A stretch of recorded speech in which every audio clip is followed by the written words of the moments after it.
미국은 제82 공정사단 이하 제1전투여단을 주축으로 하는 8,500명 규모의 신속 대응 부대를 우크라이나 주변국들로 파견하기 시작했다. 또 대전차 미사일, 탄약 등 군수 물자도 신속하게 우크라이나에 공급했다. 영국, 독일, 프랑스 등도 미국의 움직임에 동참하는 분위기다. 이런 상황에서 가장 관심을 끄는 대목이 바로 러시아의 막강한 대전차 군단이다. 러시아는 우크라이나 국경을 따라 10만 명이 넘는 병력과 1,200대가 넘는 전차와 자주포 등을 배치한 것으로 확인됐다. 우크라이나 침공이 시작되면 막강한 러시아의 전차 대열이 선봉 역할을 할 것이기 때문이다. 이에 따라 우크라이나의 가장 큰 고민거리는 이런 전차 대열을 어떻게 효과적으로 물리치느냐다. 이런 고민을 풀어줄 해결사로 가장 주목을 받는 무기가 바로 미국산 AGM-148 제블린이다. 제블린은 유선 유도식인 M47 드래곤 미사일을 대체하기 위해 개발한 보병용 휴대식 다목적 미사일로 1996년에 미군에 배치됐다. 방산업체인 텍사스 인스트루먼트와 미틴 마리에타가 공동으로 개발한 제블린은 다목적인 만큼 전차나 장갑차 또는 자주포 등을 상대로 하는 대전 차용에서부터 지상 표적과 심지어는 적응 비행 중인 헬기까지 무력화할 수 있다. 제블린은 크게 조준부와 미사일이 든 발사관으로 구성된다. 길이 1.2m, 무게 22.3kg, 최대 사거리 4.75km, 최대 800mm의 관통력을 갖춘 제블린의 첫 실전 참가는 2003년 이라크 침공작전이다. 이 작전에서 이라크군을 상대로 위력을 발휘했다.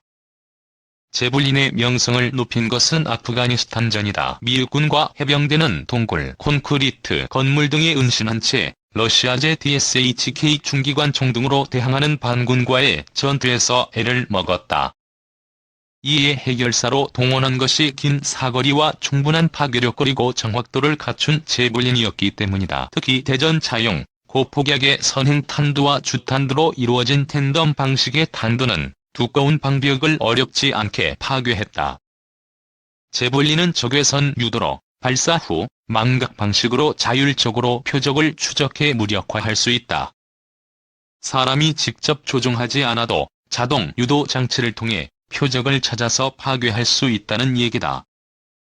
대전차전에서는 제블린을 하늘을 향해 발사하면 큰 곡선을 그리며 표적에 바로 떨어져 타격하는 방식이 대부분이다. 전차를 포함한 기갑 차량의 상부는 장갑이 약해 쉽게 파괴할 수 있다. 제블린은 또 후폭풍이 상대적으로 약해 실내에서도 발사가 가능하다. 또 미군의 경우 소대급 대전차화기로 지급될 만큼 높은 보급률도 장점이다.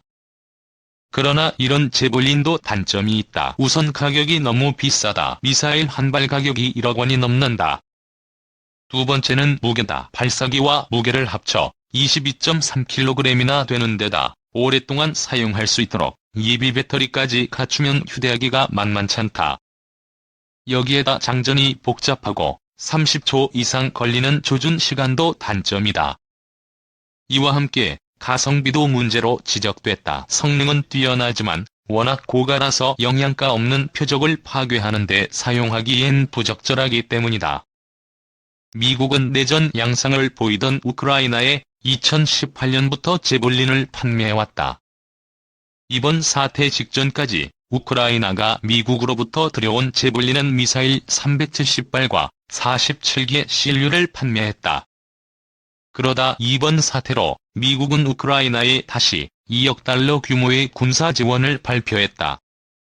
또 비슷한 처지인 에스토니아, 라트비아, 리투아니아 등 러시아로부터 이탈한 다른 동유럽국들을 통해 제블린을 우크라이나에 공급할 수 있도록 승인했다. 미국의 군사 전문 매체 파퓰러 미케닉스는 기계화된 100개 대대 규모의 러시아군의 30개 여단의 우크라이나군이 맞서려면 미국이 제공한 제블린 체계로서는 턱도 없다고 진단했다. 30개 여단을 제블린으로 무장하려면 1,500기의 CLU와 5,000발 이상의 미사일이 필요하다고 추산했다. 그러나 이를 모두 갖추더라도 러시아 전차군단을 막기란 어렵다는 것이 전문가들의 일반적인 견해다. 사거리가 상대적으로 길다고 해도 제볼린이 제 역할을 하려면 은신이 쉬운 산악이나 도심이 유리하다. 그러나 평지 지형이 대부분인 우크라이나에서는 러시아군에게 쉽게 들킬 수 있다. T-72B 등 러시아군의 주력 전차들은 미사일에 있는 열감지 장치를 무력화시키기 위해 뜨거운 백린, 연기 등을 뿜어낼 수 있다. 또 레이더를 이용해 날아오는 탄을 감지한 뒤 미사일로 요격하는 능동 방어체계를 갖춘 전차들도 있다. APS를 가장 잘 활용한 것이 이스라엘군이다. 이스라엘군은 가자 지구에서 트로피라 불리는 APS를 탱크에 장착해 미사일과 수류탄을 막는 모습을 보여주었다. 안보 싱크탱크인 국제전략문제연구소 빈 베리 연구원은 러시아 탱크 중 일부가 APS를 장착하고 있으며 러시아는 이런 전차를 선두에 세워 공격할 것으로 보고 있다. 무기 전문 잡지 제인스 인펜트리 웨폰의 편집자인 아마엘 코틀라스키는 러시아의 전술을 볼 때도 대전차 개인화기의 효과가 제한적이라고 분석했다. 코틀라스키는 러시아의 전쟁 방식은 집중 포격으로 적을 파괴한 뒤 보병과 장갑차로 생존자들을 소탕한다며 러시아는 그들의 전차가 대전차 미사일 범위에 들어가기 훨씬 전에 집중 포격으로 대전차 미사일 부대를 제거하려 할 것이라고 말했다. Trường cùng cha, cha thường hay trêu chọc làm con khóc, nước mắt nhem xong kể chuyện cười vui, làm con hết khóc, cha đưa con đến trường thật vui. Với cha con là trên hết, vết nhăn nhiều thêm, nét môi luôn cười, chính là vì